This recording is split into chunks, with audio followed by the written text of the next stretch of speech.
Fala galera, ligado aqui no canal do VSR, chegando para mais um vídeo. O tema do vídeo agora: Flamengo e São Paulo chegando à decisão da Copa do Brasil com impressões bem ruins. Vamos falar sobre isso. Antes, aquele ritual de sempre deixar o like, se inscrever no canal, copiar o link do vídeo, espalhar nos seus grupos de WhatsApp e Telegram. E se você puder ajudar aqui o canal do VSR, vire membro do canal, faça a sua assinatura do canal, você ajuda aqui o meu trabalho, clicando no Seja Membro aqui embaixo ou aqui em cima. Vamos lá, estou gravando esse vídeo na manhã de quinta-feira, há 3 dias da final da Copa do Brasil, né? Sexta, sábado e domingo, que vai envolver São Paulo e Flamengo, no caso, no primeiro jogo, Flamengo e São Paulo, já que a partida de ida é no Maracanã. E os dois vão chegar à decisão com os dois vindo de derrotas, e derrotas que chamam a atenção pela forma como aconteceram, né? O São Paulo foi derrotado pelo Internacional por 2-1 no Beira-Rio de virada, que por si só não seria algo tão preocupante assim, porque você perder para o Inter, um Inter semifinalista de Libertadores dentro da casa dele, não é nenhum absurdo.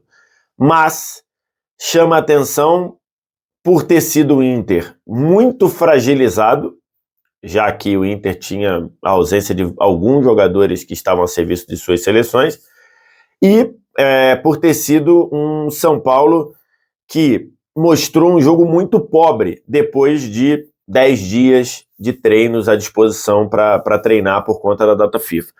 E no Espírito Santo, né, já que o Flamengo não jogou no Maracanã, o Flamengo jogou em Cariacica, no Espírito Santo, o Flamengo foi simplesmente atropelado pelo Atlético Paranaense por 3-0, com o Atlético Paranaense também com vários desfalques importantes. A gente poderia dizer que os 4 melhores jogadores do Atlético Paranaense na temporada não jogaram.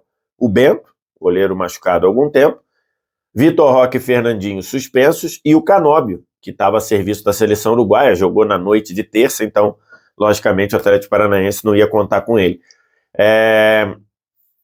E aí, o que os dois times apresentaram nos jogos passa uma mensagem muito problemática, porque o São Paulo mostrou um jogo pobre do ponto de vista de criação. O Dorival Júnior optou por colocar em campo uma linha com Wellington Rato, Alisson, Pablo Maia e Lucas pelo lado esquerdo, Wellington Rato na direita, Lucas na esquerda. À frente dessa linha, o Luciano, e à frente do Luciano, o Caleri, que deve ser a formação que deve jogar contra o Flamengo, né? Ou seja, o São Paulo foi com o time titular para campo. Foi com o que ele tinha à disposição, o Beraldo voltando, o Arboleda, que saiu do jogo do Equador aparentemente com uma lesão muscular, logicamente não jogou, e acho que já não jogaria por conta das eliminatórias. E foi um jogo muito pobre do São Paulo. Primeiro tempo, acho que até o São Paulo competiu bem. Acho que o São Paulo no primeiro tempo foi melhor que o time do Inter. Repito, um Inter fragilizado pela ausência de Arangues, pela ausência de Ener Valencia, 2 jogadores que estavam a serviço de suas seleções. Então, assim, um São Paulo que foi melhor que o Inter, mas faltou aquela capacidade de construir, aquela capacidade de dominar, de transformar uma posse de bola em um jogo agressivo. Então o Wellington Rato participou jogando abaixo, o Pablo Maia acho que demorou a circular essa bola, ele pode fazer isso melhor. O Luciano muito apagado, as coisas que o Luciano tentou no primeiro tempo não funcionaram, e mesmo assim o São Paulo foi melhor que o Inter, não sofreu praticamente defensivamente, mas do meio para frente muita dificuldade para criar, acabou fazendo 1-0, numa falha do goleiro Kehler do Inter, né, que numa bola recuada ele foi tentar dominar, a bola escapou, o Alisson, que estava muito ligado do ponto de vista de retomada de bola, avançou, pênalti nele, o Caleri bateu e fez 1-0.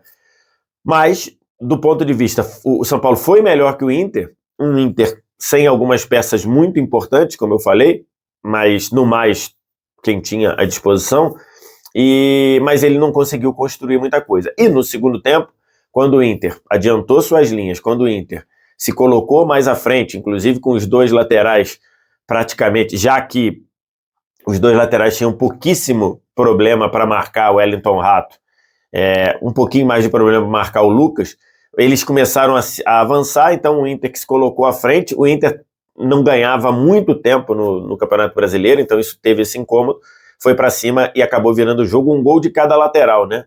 Um gol do Bustos para empatar e um gol do René, que vive ótima fase, uma paulada de fora para fazer 2-1. E o São Paulo sem conseguir produzir nada no segundo tempo. Então, assim, chama a atenção a pouquíssima capacidade do São Paulo de ser agressivo, de ser produtivo, de agredir o adversário nos jogos fora de casa. E o primeiro jogo é fora de casa. O primeiro jogo da final é no Maracanã.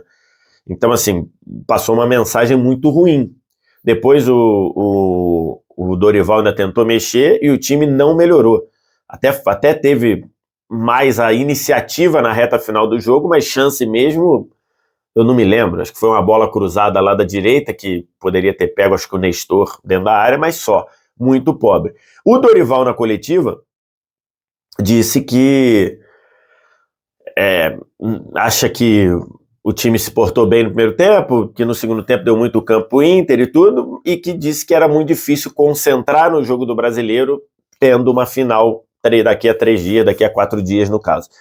Eu acho esse argumento muito frágil, porque não explica o São Paulo ser pouquíssimo criativo, ser pouquíssimo agressivo, criar pouquíssimas chances, o fato dele estar com a cabeça na final da Copa do Brasil. Primeiro, porque era um jogo de brasileiro, e o São Paulo tinha que ter uma postura diferente, porque é um jogo de brasileiro. O São Paulo pode precisar correr atrás do brasileiro para ir para uma Libertadores, caso ele perca para o Flamengo o título. Então você não pode ter essa postura. E segundo, porque o São Paulo fora de casa tem jogado desse jeito.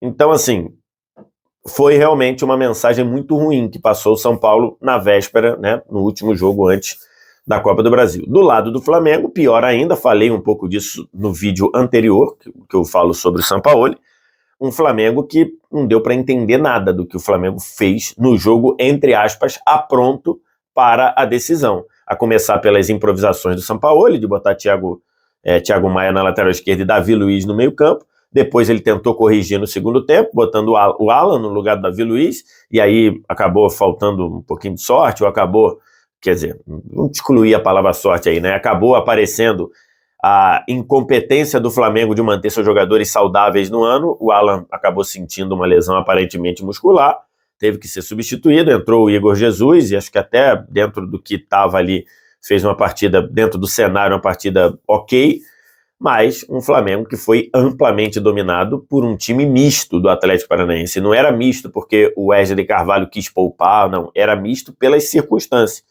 Quando você não tem os 4 melhores jogadores do time na temporada, repito, Bento, Fernandinho, Vitor Roque e Canóbio, você é quase um time misto. E esse time misto do Atlético Paranaense amassou o Flamengo. Amassou. O Flamengo teve uma chance de gol no começo do jogo, que foi logo com 2 minutos, uma bola metida para o Gabigol na direita, que o Léo Link fez a defesa, e no segundo tempo a batida do Pedro, que acho que foi a única vez que o Pedro conseguiu ser acionado em zona de perigo, que o Pedro deu uma chapada espetacular, saindo do zagueiro que estava na frente, se eu não me engano era o Kaká, e o Léo Link voou para fazer uma defesa espetacular. Foi isso do Flamengo. Então, assim, o Flamengo, que tinha deixado uma boa impressão contra o Botafogo, parece que regrediu algumas casas ao ter tempo para trabalhar. E isso tem acontecido. Isso tem sido uma espécie de padrão do Flamengo. Desde que foi eliminado de forma jocosa pelo Olímpia na Libertadores, o Flamengo tem piorado quando ele tem semana cheia para trabalhar. E agora foi mais do que uma semana cheia. Agora ele teve 10 dias, 8 se você considerar que 2 dias o Flamengo teve folga, ok. Você teve 8 dias para trabalhar e o trabalho do Sampaoli evoluiu. Você tem 10 dias para trabalhar e o time volta, ainda que as escolhas do Sampaoli sejam muito questionáveis, o Flamengo evoluiu do ponto de vista coletivo. Então, assim, uma mensagem preocupante também. Preocupante. O Sampaoli, na coletiva, disse que atribuiu a derrota à irresponsável expulsão do Gabigol, dizendo que o time passou a ter dificuldade depois da expulsão. A expulsão do Gabigol é irresponsável. É uma expulsão no nível de multa, ok? Vamos deixar isso claro aqui. Num ano ruim do Gabigol, ele coroa esse ano com um soco no Coelho. Depois ele até disse que a mão escapou. Peraí, né, Gabigol? Você tem um movimento adicional do soco. É verdade, atrapalhou. Acho que jogou uma pá de cal ali no jogo. Mas o Flamengo já era dominado pelo Atlético Paranaense nas duas fases do jogo, tanto no momento defensivo. O Matheus Cunha fez pelo menos 3 grandes defesas no jogo, quanto no momento ofensivo, considerando que o Flamengo teve 2 chances de gol na partida, né? Então, uma a 2 minutos do primeiro tempo e outra já, sei lá, com 30 do segundo tempo, pouquíssimo. A expulsão atrapalhou, mas não foi razão do Flamengo jogar esse futebol. Então, assim, é meio preocupante você ver Flamengo e São Paulo chegarem à final da Copa do Brasil em atuações, em momentos tão pouco confiáveis, né? Acho que torna a Copa do Brasil meio aleatória a gente entender o que vai acontecer com a Copa do Brasil. É verdade, nesse jogo o Flamengo não teve o Bruno Henrique, suspenso, que tem sido o seu melhor jogador nos últimos 10 jogos, por exemplo.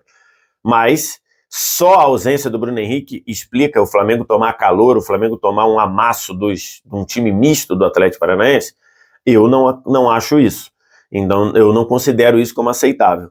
Então, a verdade é que a gente está indo para uma decisão de Copa do Brasil no próximo domingo e no outro domingo, né, dias 17 e 24, com uma sensação de aleatoriedade, né? A gente não sabe o que pode acontecer. Se você pensar em favoritismo, o fato do São Paulo decidir em casa pode atribuir um pouco de favoritismo a ele, mas o fato do São Paulo não jogar nada fora o fato do São Paulo decidir em casa, né, no Morumbi, atribui um pouco de favoritismo a ele, mas o fato do São Paulo não conseguir produzir praticamente fora de casa torna a situação preocupante. Um Flamengo claramente com problemas de relacionamento do grupo com o treinador, um treinador que passa a sensação de que já está no piloto automático, já está na banguela, porque sabe que não fica em 2024. Então, assim, são vários cenários que fazem essa Copa do Brasil, pelo menos no momento, pelo menos na forma como chegam, ficar uma decisão muito aleatória e uma decisão que, em tese, a gente vê aqui e o momento que os times chegam não é bom. Os dois times chegam para decidir a Copa do Brasil num momento ruim. O Flamengo, bola e clima, e o São Paulo, bola, em especial nos jogos fora de casa. Então, assim, é muito ruim para a final que isso esteja acontecendo, mas é o cenário que está aí. Quero te ouvir o que você acha. Você acha que justifica a ausência do Bruno Henrique, justifica a atuação patética do Flamengo? O fato da cabeça dos jogadores de São Paulo estarem na final justifica um São Paulo que não conseguiu produzir nada praticamente contra o Internacional? Diz aqui nos comentários. O resto do ritual, like, se inscreve no canal, sininho das notificações aqui em cima, copia o link, espalha aí nos seus grupos de WhatsApp, Telegram, e se você quiser me ajudar, você olhar e falar, vou dar essa moral pro VSR, faça a sua assinatura do canal do VSR, clube de membros aqui embaixo, no Seja Membro ou aqui em cima. Obrigado demais pela audiência, valeu. Tchau.